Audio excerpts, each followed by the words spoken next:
नमस्कार, मैं हूं कुंदन सिंह।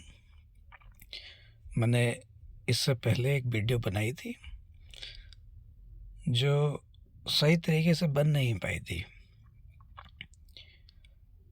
लेकिन उस वीडियो में जो इससे पहले की है उसमें कोई ख़ास चीज़ें नहीं थी, केवल इंट्रोडक्शन वगैरह था। तो मैंने उसे एडिट करने के बजाय उसको एज इट इज़ रहने दिया है। तो अब जो मैं ये वीडियो बना रहा हूँ ये उससे आगे की है। जो महत्वपूर्ण चीज़ें हैं वो यहाँ से शुरू होती हैं। जो इससे पहले की वीडियो है उसमें कोई ख़ास चीज़ें हैं नहीं जो उसे एडिट किया जाए, इसलिए मैं इस वीडियो को अगले टॉपिक से यानी कि यहाँ से पारिस्थितिकी समुदाय की भूमिका और महत्व से जारी रखता हूँ। ज़्यादा टेंशन लेने की ज़रूरत है नहीं, क्योंकि ऊपर वाले में यानी कि जो इससे पहले वाली वीडियो है उसमें कोई ख़ास चीज़ें थी नहीं। तो बिना देरी के शुरू करते हैं। पारिस्थितिकी समुदाय की भूमिका और महत्व। परिभाषा और महत्व। कोई भी पारिस्थितिक प्रक्रिया अलग थलग नहीं होती। प्रत्येक विशेष प्रकार की प्रजातियों की समष्टियों द्वारा विशिष्ट भौतिक रासायनिक वातावरण में प्रकट होती है।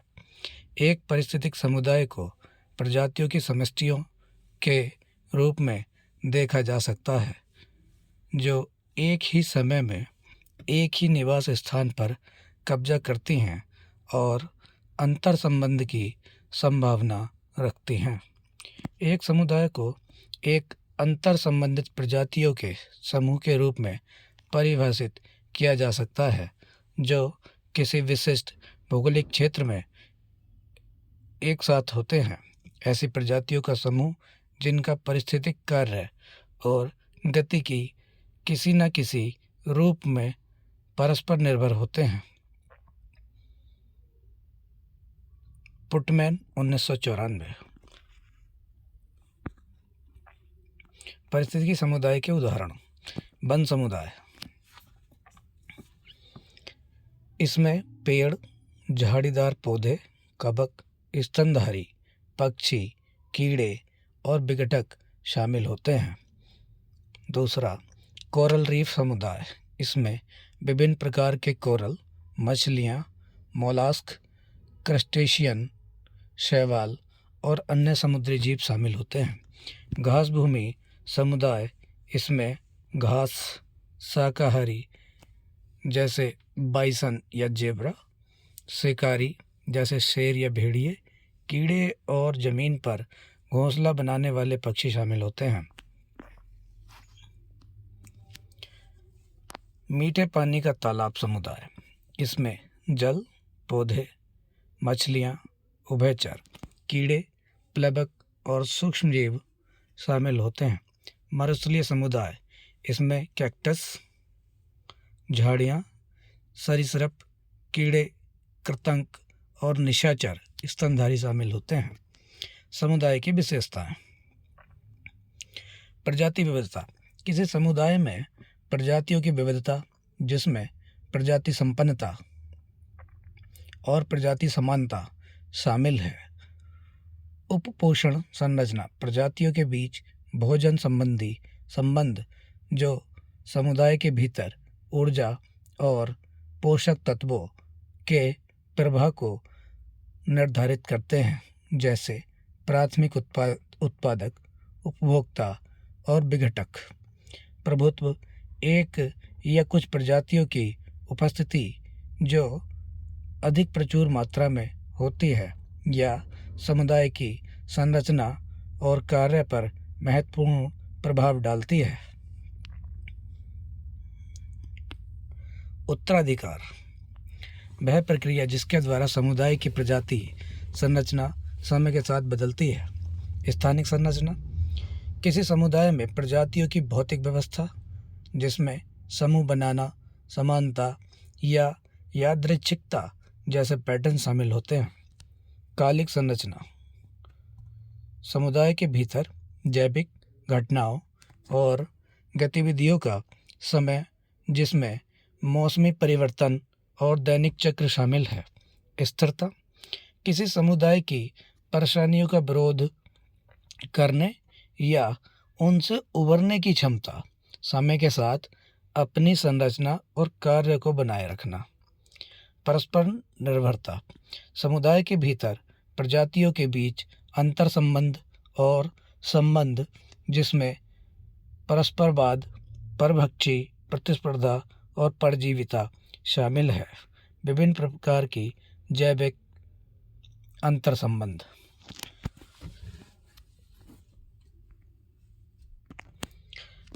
विभिन्न प्रकार की जैविक अंतर संबंध। नाम, विवरण, सामान्य उदाहरण। उदासीनता, ना तो कोई प्रजाति दूसरी पर प्रभाव डालती है। सामान्य उदाहरण, पेड़, एक ही पेड़ में रहने वाली दो पक्षी प्रजातियां जो विभिन्न संसाधनों का उपयोग करती हैं, जैसे एक कठफोड़वा कीड़े के लिए ठक ठक करता है और एक गोरैया घोंसला बनाती है। परभक्षण, एक प्रजाति परभक्षी दूसरी प्रजाति यानी कि शिकार से बड़ी मात्रा में बायोमास हटाती है और खाती है। अफ्रीकी सवाना में शेरों का जेब्रा का शिकार करना, खुले क्षेत्रों में चूहों को पकड़ने वाले बाज या महासागर में मछलियों का शिकार करने वाले शार्क, पौधों पर चरने वाले शाकाहारी भी एक उदाहरण है। परजीविता, एक प्रजाति दूसरे की कीमत पर लाभान्वित होती है, अक्सर लंबे समय तक मेजबान पर या उसमें रहती है और पोषण के लिए धीरे धीरे बायोमास खींचती है। स्तनधारियों की आंतों में रहने वाले टेपवर्म्स, कुत्तों पर भोजन करने वाले टिक और पेड़ों से पोषक तत्व निकालने वाला मिसलेटो। अति परजीविता, एक परजीवी जिसका स्वयं का एक परजीवी होता है, अक्सर परजीवियों के जटिल जाल का निर्माण करता है। एफिड्स, प्राथमिक मेजबान जिन्हें परजीवी ततैया हाइपर परजीवी द्वारा परजीवीकृत किया जाता है, जो बदले में और भी छोटे ततैया द्वारा परजीवीकृत हो सकते हैं। अमेंसलिज्म, एक प्रजाति को नुकसान होता है जबकि दूसरी अप्रभावित रहती है, आमतौर पर एक निष्क्रिय अंतर संबंध के माध्यम से जहां एक प्रजाति दूसरी को रोकती है। उदाहरण, एक बड़ा पेड़ नीचे से छोटे पौधे को छाया देता है, उन्हें सूर्य प्रकाश तक पहुंचने से रोकता है, या मोल्ड द्वारा उत्पादित पेनिसिलिन आसपास के बैक्टीरिया को मारता है। काले अखरोट के पेड़ की जड़ें रसायन छोड़ती हैं जो अन्य पौधों को बढ़ने नहीं देती। प्रतिस्पर्धा, कंपटीशन, दो प्रजातियां एक ही संसाधन के लिए प्रतिस्पर्धा करती हैं जिसमें दोनों को नकारात्मक रूप से प्रभावित करती हैं, क्योंकि वे भोजन, पानी या स्थान जैसे सीमित संसाधनों के लिए संघर्ष करते हैं। घने जंगल में पौधे सूर्य प्रकाश के लिए प्रतिस्पर्धा करते हैं।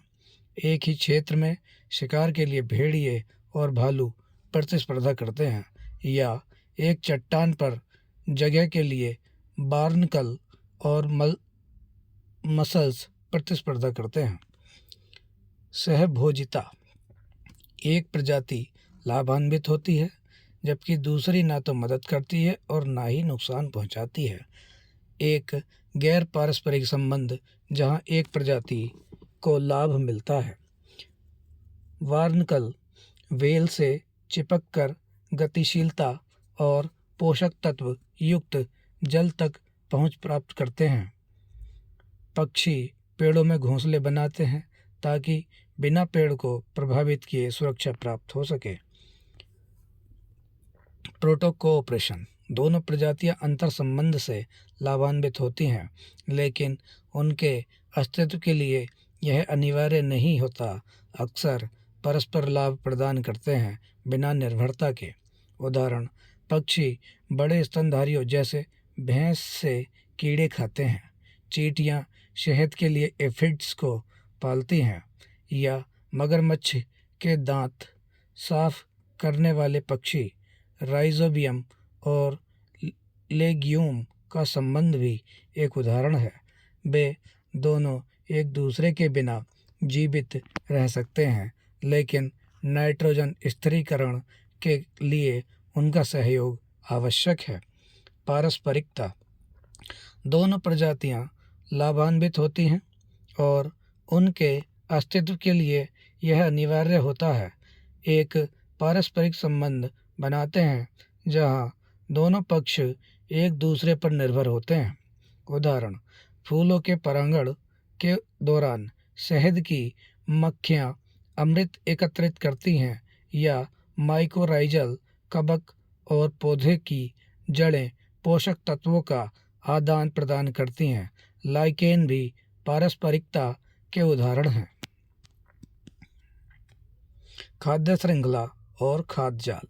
खाद्य श्रृंखला, खाद्य श्रृंखला पोषक तत्वों और ऊर्जा के एक जीव से दूसरे जीव में जाने की रैखिक अनुक्रम होती है। यह प्राथमिक उत्पादकों, आमतौर पर पौधे, से शुरू होती है, जो प्रकाश संश्लेषण के माध्यम से ऊर्जा उत्पन्न करते हैं।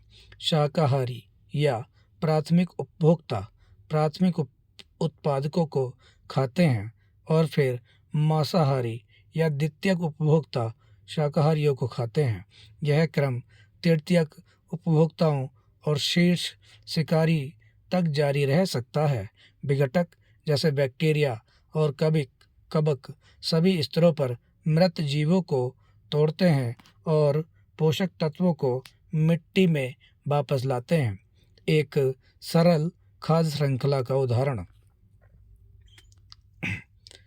घास प्राथमिक उत्पादक, खरगोश प्राथमिक उपभोक्ता, लोमड़ी द्वितीय उपभोक्ता। खाद्य जाल। खाद्य जाल एक अधिक जटिल और यथार्थवादी प्रतिनिधित्व है कि कैसे ऊर्जा और पोषक तत्व किसी पारिस्थितिकी तंत्र में घूमते हैं। इसमें कई जुड़े हुए खाद्य श्रृंखलाएं होती हैं जो विभिन्न रास्तों को दिखाती हैं, जिनके माध्यम से जीवों का उपभोग किया जाता है। क्योंकि अधिकांश जीवों के पास एक से अधिक भोजन स्रोत होते हैं और वे कई खाद्य श्रृंखलाओं में शामिल हो सकते हैं। खाद्य जाल समुदाय के भीतर संबंधों और ऊर्जा प्रवाह को अधिक सटीक रूप से चित्रित करते हैं।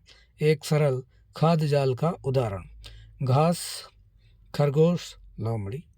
घास, टिड्डा, मेंढक, सांप, बाज। घास, टिड्डा, मेंढक, बाज, मृत जीव और विघटक। खाद्य जाल में आप देख सकते हैं कि एक प्रजाति कई खाद्य श्रृंखलाओं का हिस्सा हो सकती है, जो पारिस्थितिकी तंत्र की स्थिरता और जटिलता में योगदान करती है। कुछ अवधारणाएं और शब्द। पारिस्थितिक निश।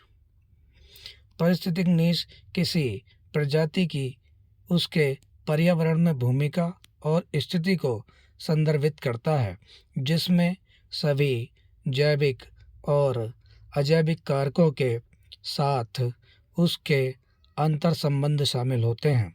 यह शामिल करता है कि कोई प्रजाति अपने भोजन और आश्रय की आवश्यकताओं को कैसे पूरा करती है, वह कैसे जीवित रहती है और कैसे प्रजनन करती है। उदाहरण के लिए, भारत में बंगाल टाइगर जंगल पारिस्थितिक तंत्र में एक शीर्ष शिकारी के रूप में एक नीश को अधिभोग करता है। हिरण जैसे शाकाहारियों का शिकार करता है और पारिस्थितिक तंत्र का संतुलन बनाए रखता है। पारिस्थितिक गिल्ड्स एक समूह है जो एक ही प्रकार के संसाधनों का समान तरीकों से उपयोग करते हैं। ये प्रजातियां ज़रूरी नहीं कि एक ही टैक्सोनॉमिक समूह से संबंधित हों, लेकिन समान पारिस्थितिक भूमिकाएं साझा करती हैं। उदाहरण के लिए भारतीय जंगलों में पराग आहार करने वाले पक्षी और कीट एक गिल्ड बनाते हैं क्योंकि वे सभी फूलों से पराग आहार लेते हैं। घास भूमि में चरने वाले जीव भी एक गिल्ड बनाते हैं। पारिस्थितिक समकक्ष वे प्रजातियां होती हैं जो विभिन्न भौगोलिक क्षेत्रों में समान निश को अधिभोग करती हैं। वे संबंधित नहीं होते हुए भी अपने अपने पारिस्थितिक तंत्र में समान भूमिकाएं निभाती हैं। एक उदाहरण है भारत में बंगाल टाइगर और दक्षिण अमेरिका में जगुआर दोनों अपने अपने जंगल आवास में शीर्ष शिकारी हैं। कीस्टोन प्रजातियां अपनी प्रचुरता की तुलना में अपने पर्यावरण पर अनुपातहीन रूप से बड़ा प्रभाव डालती हैं। ये प्रजातियां किसी पारिस्थितिक समुदाय की संरचना को बनाए रखने में महत्वपूर्ण भूमिका निभाती हैं।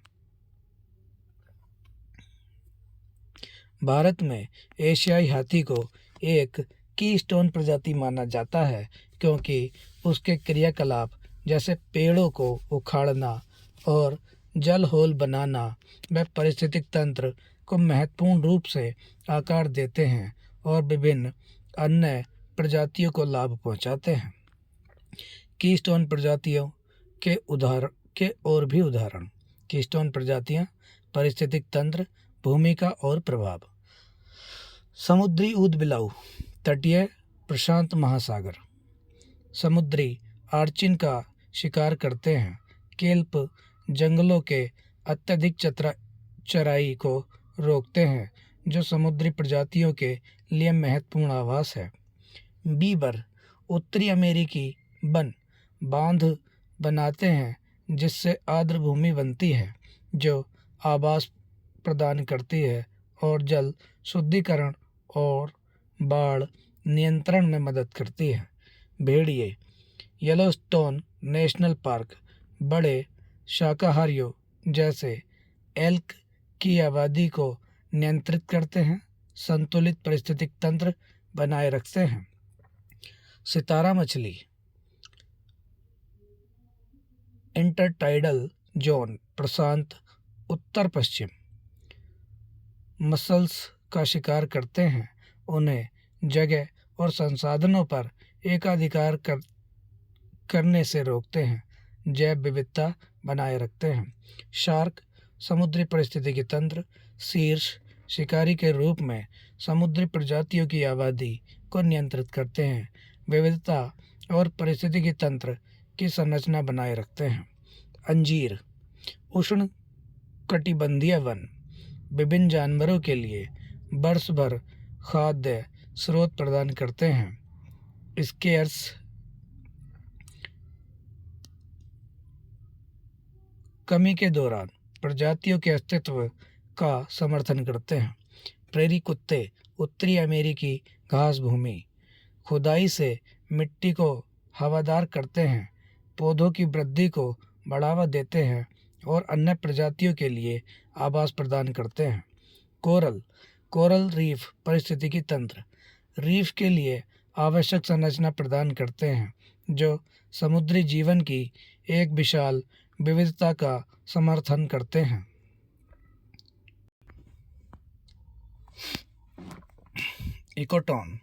इकोटोन दो विभिन्न पारिस्थितिक समुदाय के बीच संक्रमण क्षेत्र होता है जहां आप दोनों सन्निहित पारिस्थितिकी तंत्रों से प्रजातियों के साथ इकोटोन की स्थितियों के अनुकूल अद्वितीय प्रजातियों को पा सकते हैं।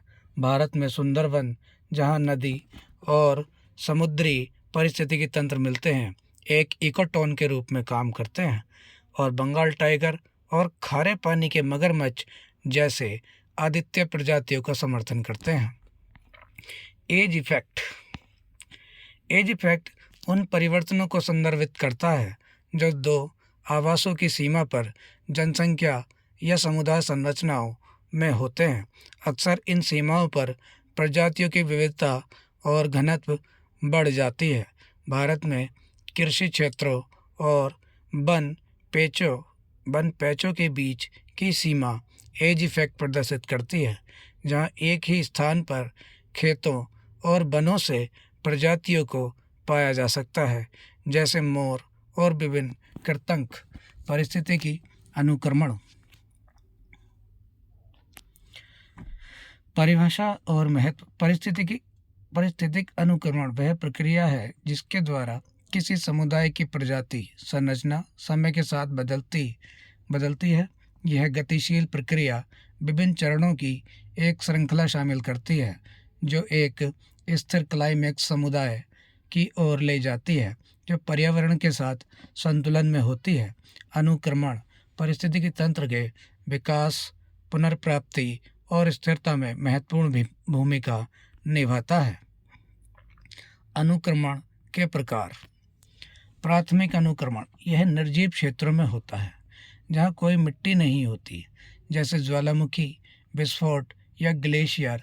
वापसी के बाद ही बेर चट्टान अग्रणी प्रजातियाँ जैसे लाइकेन और काई इन क्षेत्रों को सबसे पहले उपनिवेशित करती हैं।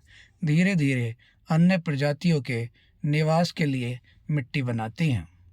द्वितीयक अनुक्रमण यह उन क्षेत्रों में होता है जहां एक व्यवधान ने मौजूदा समुदाय को नष्ट कर दिया है लेकिन मिट्टी को बरकरार रखा है, जैसे जंगल की आग, तूफान या मानव गतिविधियां जैसे खेती।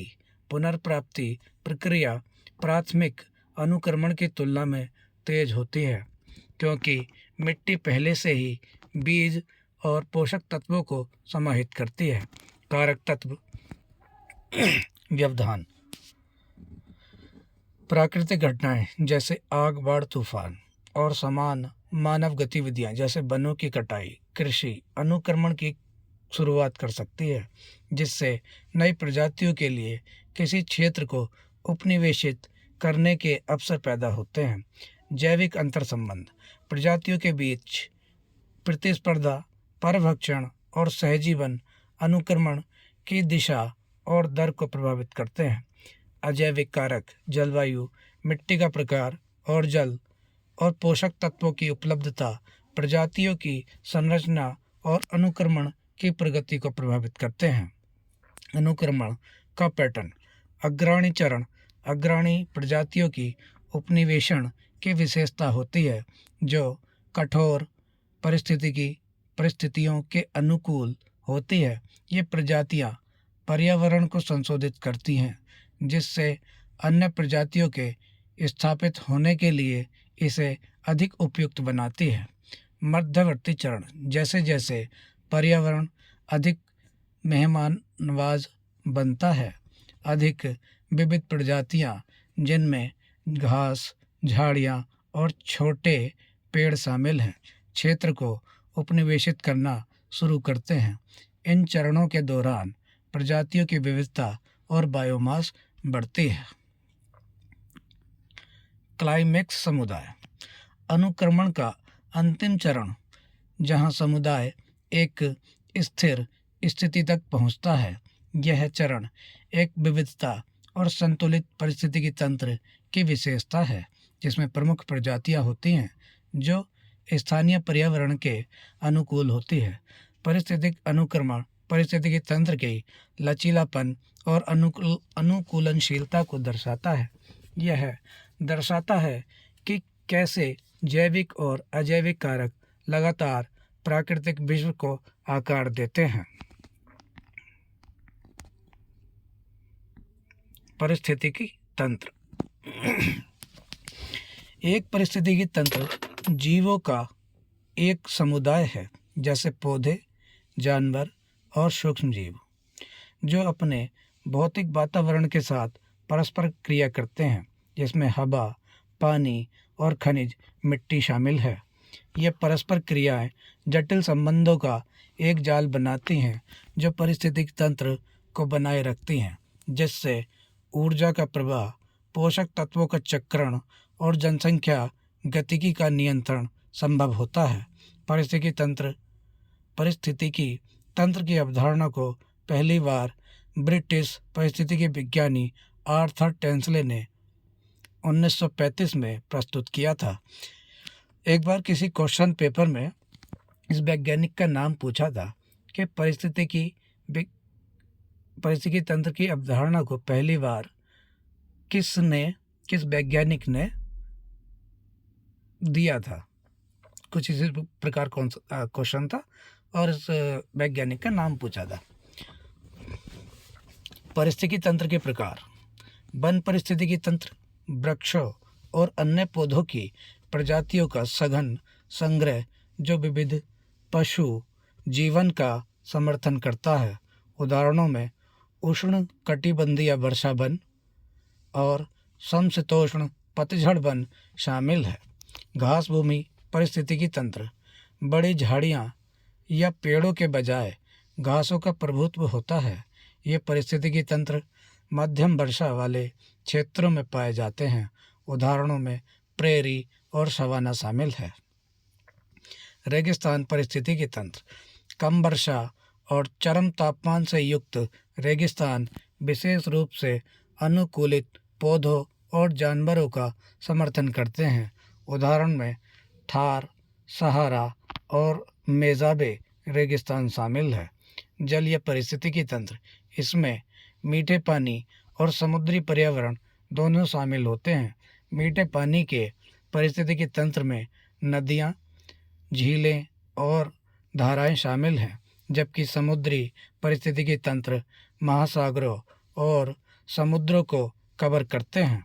टुंड्रा पारिस्थितिकी तंत्र ध्रुवीय क्षेत्रों और ऊंचे पहाड़ों में पाए जाते हैं। टुंड्रा का ठंडा जलवायु और सीमित वनस्पति होती है, मुख्य रूप से काई, लाइकेन और छोटे झाड़ियों से मिलकर बनता है। पारिस्थितिकी तंत्र की संरचना: एक पारिस्थितिकी तंत्र जैविक घटकों और अजैविक घटकों से बना होता है, जिसमें जैविक घटक समुदाय पारिस्थितिकी तंत्र का जैविक घटक है, जिसमें सभी जीव शामिल होते हैं। जीव उत्पादक, उपभोक्ता और अपघटक की भूमिका निभाते हैं। उत्पादक जैसे पौधे और शैवाल प्रकाश संश्लेषण के माध्यम से अपना भोजन स्वयं बनाते हैं और खाद्य जाल का आधार बनते हैं। उपभोक्ता, जिनमें शाकाहारी, मांसाहारी और सर्वाहारी शामिल है, अपनी ऊर्जा के लिए अन्य जीवों पर निर्भर होते हैं। अपघटक जैसे कवक और बैक्टीरिया मृत जैविक पदार्थों को विघटित करते हैं, जिससे आवश्यक पोषक तत्व पर्यावरण में वापस लौटते हैं। ये जीव एक दूसरे और अपने भौतिक परिवेश के साथ परस्पर क्रिया करते हैं, जटिल संबंधों का निर्माण करते हैं जो पारिस्थितिकी तंत्र की संतुलन और कार्यक्षमता को बनाए रखने में मदद करते हैं। प्रत्येक जीव की भूमिका, चाहे वे उत्पादक, उपभोक्ता या अपघटक के रूप में हो, पोषक तत्वों के चक्रण और ऊर्जा के प्रवाह के लिए महत्वपूर्ण है, जो पारिस्थितिकी तंत्र की स्थिरता सुनिश्चित करता है। अजैविक घटक: पारिस्थितिकी तंत्र के अजैविक घटक सभी निर्जीव तत्वों को शामिल करते हैं जो इसके भीतर जीवित जीवों को प्रभावित करते हैं। ये घटक पारिस्थितिकी तंत्र के अस्तित्व और कार्यप्रणाली के लिए महत्वपूर्ण होते हैं। नंबर 1, सूर्य का प्रकाश प्रकाश संश्लेषण के लिए आवश्यक ऊर्जा प्रदान करता है, जो उत्पादकों में भोजन के उत्पादन को संचालित करता है और पूरे खाद्य जाल को समर्थन देता है। 2, पानी सभी जीवित जीवों के लिए आवश्यक। पानी एक विलायक, रासायनिक प्रक्रियाओं का माध्यम और पोषक तत्वों के परिवहन का साधन होता है। तापमान जीवों की चयापचय दरों को नियंत्रित करता है और परिस्थितिकी तंत्र के भीतर प्रजातियों के वितरण और गतिविधियों को प्रभावित करता है। मिट्टी पौधों नंबर 4 मिट्टी पौधों और सूक्ष्म जीवों के लिए पोषक तत्व और एक आधार प्रदान करती है।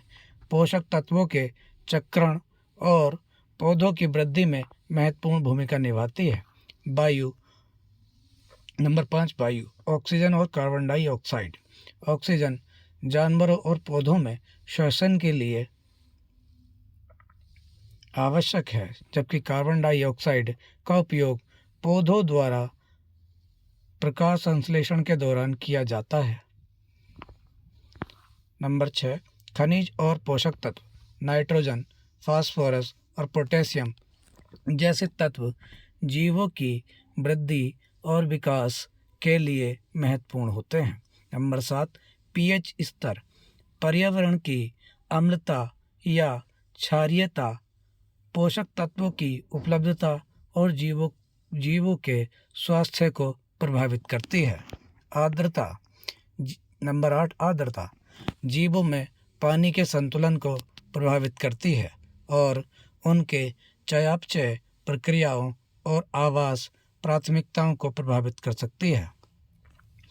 हवा तापमान नंबर 9 हवा तापमान और आर्द्रता के स्तर को प्रभावित करती है, बीज और पराग के फैलाव को प्रभावित करती है और पर्यावरण की भौतिक संरचना को आकार दे सकती है।